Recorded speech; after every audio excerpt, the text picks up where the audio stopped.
तो गाइस अभी मैं आपसे एक बहुत ही सिंपल सा सवाल पूछता हूँ कि ये जितने भी रिच या अल्ट्रा रिच लोग हैं वो अपने पैसे को आखिर कैसे इन्वेस्ट करते हैं। तो आप शायद ये कहेंगे कि भाई रिच लोगों के इन्वेस्ट करने का तरीका नॉर्मल लोगों से बिल्कुल अलग होता है। अब ये जवाब भी काफी हद तक जायज है क्योंकि अमीर लोग पहले कुछ रूल्स और प्रिंसिपल्स को ध्यान में रखते हैं, उसके बाद ही इन्वेस्टिंग करते हैं और उनके यही प्रिंसिपल्स उनकी इन्वेस्टमेंट के रिस्क को कम करके उनके रिसोर्सेज को मैक्सिमाइज करता है और इसीलिए उनको काफी अच्छे रिटर्न्स मिलते हैं जो उनकी हेल्प करते हैं और ज्यादा रिच बनते रहने में। वैसे फाइनेंशियली फ्री आप किसी से भी पूछो हर कोई होना चाहता है और लोग इस चीज को भी कहीं ना कहीं समझने लगे हैं कि फाइनेंशियली फ्री होने के लिए इन्वेस्टमेंट कितनी इंपॉर्टेंट है। इसलिए आज भी कई लोग इन्वेस्टिंग के लिए कई अलग अलग तरीके तलाश करते रहते हैं और खास करके वो उन तरीकों के बारे में जानने की कोशिश करते हैं जो इन्वेस्टिंग के लिए अमीर लोग अपनाते हैं ताकि वो भी उनकी तरह एक दिन अमीर बन सकें और अपनी पसंद की लाइफ जी सकें।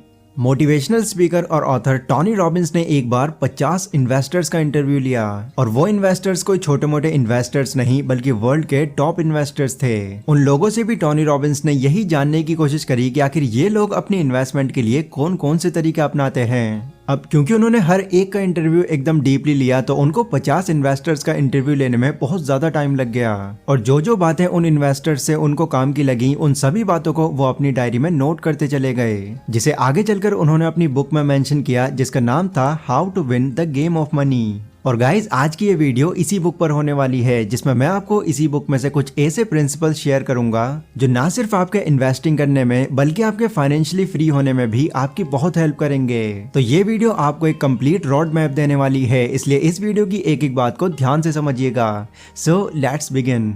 इन्वेस्टमेंट के रिगार्डिंग एक बहुत ही कॉमन क्वेश्चन जो लोगों के माइंड में आता है वो है जो भी पैसा हमने अब तक सेव किया है उसे इन्वेस्ट कहां पर करें, क्योंकि ये बात अब सबको पता है कि सिर्फ एक ही जगह पर इन्वेस्ट करके और बिना कोई रिस्क लेके कोई भी अमीर नहीं बन सकता। लोगों को अगर ज्यादा प्रॉफिट चाहिए तो उसके लिए उनको रिस्क भी बड़ा ही लेना होगा। इसलिए सबसे पहले तो आपको ये सीखना होगा कि आप अपनी इन्वेस्टमेंट को कैसे प्रोटेक्ट कर सकते हैं और अपने रिस्क को कैसे कम कर सकते हैं, ठीक वैसे ही जैसे अमीर लोग करते हैं। क्योंकि आप मानो या ना मानो कई लोग आपके सर्कल में ऐसे हैं जो आपकी इन्वेस्टमेंट का कुछ हिस्सा अपने पास हमेशा रखने के लिए तैयार रहते हैं। पर आखिर ये लोग हैं कौन? वेल ये सब आप इस एग्जाम्पल के थ्रू समझ सकते हैं, इसको बहुत ध्यान से देखना। इमेजिन कीजिए कि आप अपने दोस्त के साथ खेल रहे हैं जिसमें आपको अपना 100% यानी कि अपना पूरा पैसा लगाना है। अगर आप गेम जीत गए तो रिवॉर्ड का 60% आपका फ्रेंड रखेगा और 40% आप रखेंगे, और अगर आप हार गए तो आपके फ्रेंड को 60% मिलेगा और आपका पूरा पैसा डूब जाएगा। तो अब आप ये बताइए कि अगर रियल में आपको कोई ऐसी गेम खेलनी पड़ जाए तो क्या आप खेलेंगे?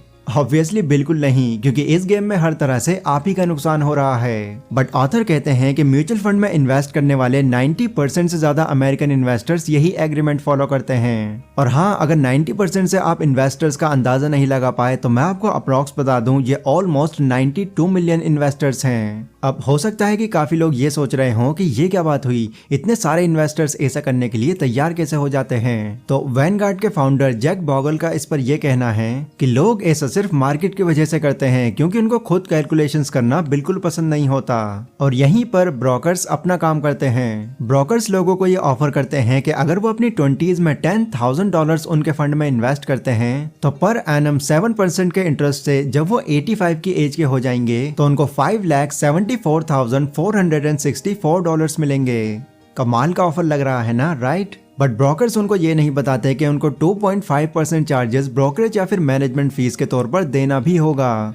अब हो सकता है कि इस तरह से ये 2.5% आपको ज्यादा न लगे, पर अगर आप इनकी उन पैसों से कैलकुलेशन करें तो जब तक आप 85 की एज के होंगे तब तक आप $4,39,000 ब्रोकरेज फीस के तौर पर ब्रोकर को पहले ही दे चुके होंगे। यानी सिंपल वर्ड्स में अगर कहूं तो वो लोग आपकी 85 की एज तक आपकी फाइनेंशियल ग्रोथ का 77% पहले ही ब्रोकरेज के तौर पर ले चुके होंगे, जिससे आपको आपके इन्वेस्टमेंट पर एक्चुअल में $1,40,000 ही मिलेंगे।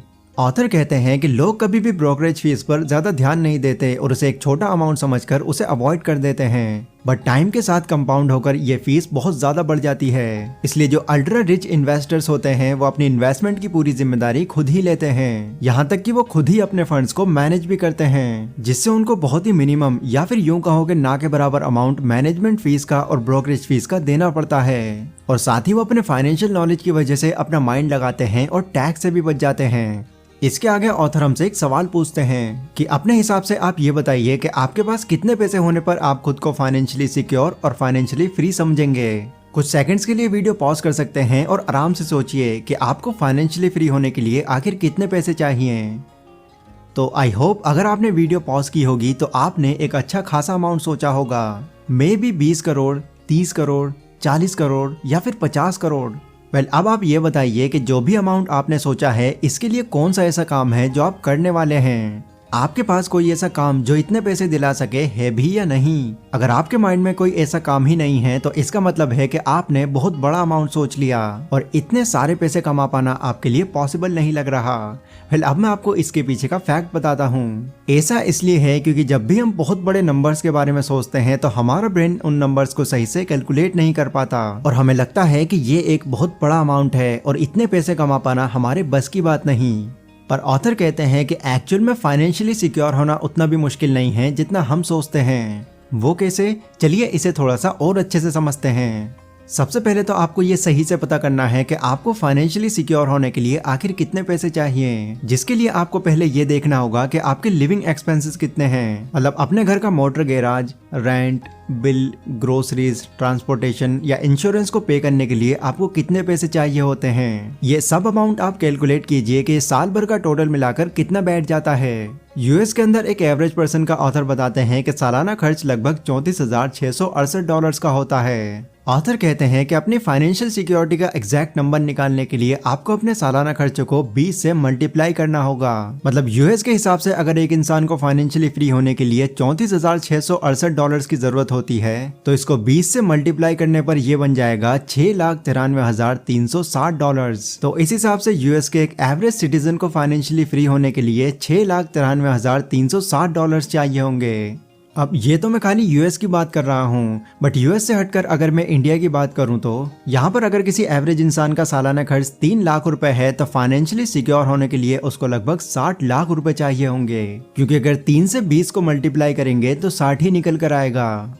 अब इन पैसों से फाइनेंशियल सिक्योरिटी पाने के लिए आपके पास 2 फेज आते हैं। पहला है एक्यूमुलेशन फेज, जहां आप अपने उतने पैसे को सेव करके उसे इन्वेस्ट करना शुरू करते हो, और दूसरा है डिक्यूमुलेशन फेज, जहां अब आप बिना कोई काम किए पैसे बनाते हो और उस पैसे से एंजॉय करते हो। सिंपल वर्ड्स में अगर कहूँ तो एक्यूमुलेशन फेज वो फेज है जहां पहले तो आप अपनी सेविंग्स को थोड़े बहुत रिस्क के साथ अच्छी रिटर्न्स पाने के लिए उसको इन्वेस्ट करते हो। फिर जब आपके पास अच्छी खासी रिटर्न्स आने लग जाती हैं, फिर आप डिक्यूमुलेशन फेज में आकर उन रिटर्न्स को एंजॉय करते हो, क्योंकि 60 लाख के इन्वेस्टिंग पर 3 लाख का प्रॉफिट तो सालाना निकल ही जाता है। बट सबसे पहले तो आप बस यही देखिए कि जो अमाउंट आपने अपने माइंड में शुरू में सोचा था वो आपके फाइनेंशियल सिक्योरिटी अमाउंट से मैच करता भी है या नहीं, क्योंकि जब आप अपने फाइनेंशियल सिक्योरिटी अमाउंट को कैलकुलेट करेंगे तब आप खुद शॉक्ड हो जाएंगे ये देखकर कि आपने पहले क्या सोच रखा था बट एक्चुअल में आप फाइनेंशियल सिक्योरिटी के कितना पास हो।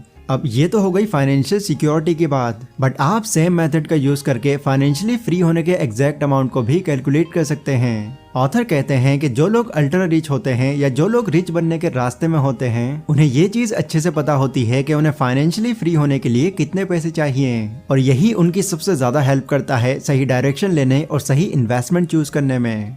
चलिए अब देखते हैं कि हाई परफॉर्मिंग इन्वेस्टर्स अपने पैसे को कैसे इन्वेस्ट करते हैं और कैसे वो अपने इन्वेस्टमेंट को यूज करके फाइनेंशियली फ्री हो जाते हैं। इन्वेस्टमेंट के बारे में अगर आप थोड़ा भी जानते हैं तो आपने इससे जुड़ी ये लाइन जरूर सुनी होगी कि don't put your all eggs in one basket. यानी इन्वेस्टिंग के टर्म में इसका मतलब है कि अपने सारे पैसों को एक जगह पर नहीं लगाना चाहिए। पर क्या आपने कभी ये सोचा है कि आखिर ऐसा क्यों कहा जाता है? मतलब डाइवर्सिफिकेशन इतना इम्पोर्टेंट क्यों माना जाता है? ये सवाल कई लोगों के माइंड में आता है। तो इसके जवाब में $23 बिलियन का पोर्टफोलियो रखने वाले डेविड स्वंसन कहते हैं कि इन्वेस्टमेंट करने में डाइवर्सिफिकेशन बहुत ही ज्यादा जरूरी है, क्योंकि ये आपको तब भी बचा सकती है जब बाकी लोग किसी दूसरी कंपनी से नुकसान उठा रहे हों।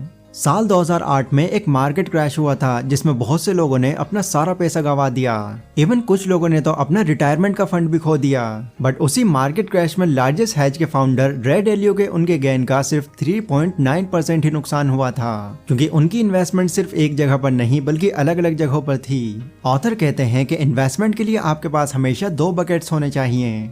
पहला बकेट आपका सिक्योर बकेट होगा और दूसरा बकेट आपका रिस्क ग्रोथ बकेट होगा। सिक्योर बकेट के थ्रू इन्वेस्टमेंट करने पर आपको बहुत ज्यादा रिटर्न्स तो नहीं मिलेंगे, पर उसमें आपको रिस्क भी कम होगा, जिससे जाहिर सी बात है मार्केट क्रैश होने पर आपके ज्यादा पैसे नहीं डूबेंगे। और इस तरह की इन्वेस्टिंग करने के लिए आप अपने पैसों को FD, बॉन्ड्स और गवर्नमेंट सिक्योरिटीज में डाल सकते हैं। बट इसमें आपको ब्रोकरेज फीस जैसी चीजों का झमेला कहीं ना कहीं से पड़ ही जाता है, जो कि आपको देनी ही पड़ती है, इसलिए उस पर जरूर ध्यान दें। रिस्क ग्रोथ बकेट के थ्रू इन्वेस्टमेंट करने पर आपका रिस्क तो ज्यादा होता है, लेकिन उस पर रिटर्न्स भी ज्यादा मिलते हैं। हाई रिस्क पर हाई रिटर्न्स पाने के लिए आप अपना पैसा इक्विटी फंड्स में लगा सकते हैं, या जिस कंपनी का आपको अपने हिसाब से अच्छा फ्यूचर लग रहा हो आप उसमें इन्वेस्ट कर सकते हैं। और याद रहे कि ये काम आप किसी ब्रोकर के थ्रू नहीं करवा रहे हैं, इसलिए इसकी जिम्मेदारी आपकी खुद की है। फिर यहाँ से आपका जो भी प्रॉफिट बने उसे सेव करके रियल एस्टेट में जरूर डालें, क्योंकि रियल एस्टेट एक ऐसी जगह है जहाँ पर आपको बार बार रिसर्च करने की कोई जरूरत नहीं। टोनी रॉबिन्स कहते हैं कि इन्वेस्टमेंट के मामले में जो सबसे बड़ी गलती लोग करते हैं वो अपने सारे पैसे सिर्फ रिस्क ग्रोथ के बकेट में डाल देते हैं, जिससे जब फाइनेंशियल क्रैश या मार्केट ड्रॉप होता है तो वो सारे पैसे खो देते हैं। इसलिए आपके लिए सलाह यही है कि आपको अपने पैसे दोनों बकेट्स में लगाने चाहिए,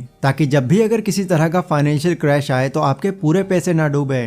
बट आपको अपने सेविंग्स का कितना परसेंट सिक्योर बकेट में और कितना परसेंट रिस्क बकेट में डालना है अगर ये नहीं पता, तो आप इन रिस्क फैक्टर्स को ध्यान में रखकर अपनी इन्वेस्टमेंट कर सकते हैं।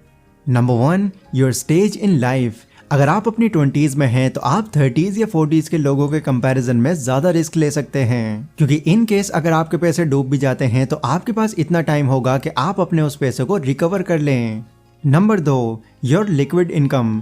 अगर आपकी सैलरी थोड़ी ज्यादा है और आपके इनकम एंड एक्सपेंसेस में अच्छा खासा गैप है, तो हाई रिस्क इन्वेस्टमेंट में पैसे लगाना आपके लिए एक अच्छा ऑप्शन हो सकता है, क्योंकि ऐसा करने से आपकी इन्वेस्टमेंट पर आपको अच्छे रिटर्न्स मिलेंगे। और अगर आपका लॉस होता है तब भी आपकी सैलरी से आपका लॉस मेकअप हो जाएगा। Number 3, your risk taking ability.